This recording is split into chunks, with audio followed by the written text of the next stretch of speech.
আচ্ছা, আমার প্রিয় নবীজি আপনাকে এরকম হাত ধরে টেনে জান্নাতের মধ্যে নিয়ে যাচ্ছে, সে সময়টা আপনার কেমন লাগবে? অবশ্যই নিয়ে যাবে।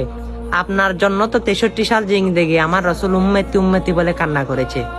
সে কঠিন হাসরের ময়দানে গিয়েও সবাই বলবে ইয়া নফসি নফসি, আমার নবী বলবে ইয়া উম্মতি উম্মতি, আপনার জন্য কান্না করবে।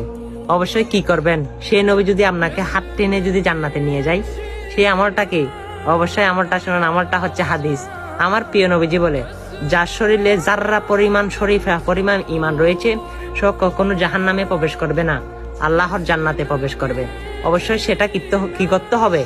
এই হাদিসটা সকল মানুষের কাছে জানিয়ে দিতে হবে, শেয়ার করে দিতে হবে। আর আপনার তো আমার মনে হয় জান্নাতের প্রয়োজন নাই। যার যার জান্নাতের প্রয়োজন নাই, সেই ভিডিওটা শেয়ার করার দরকার নাই। কারণ আপনার ভিডিওটা অন্য না দেখুক আর আপনিও সওয়াব কামাই না করুন, সেটা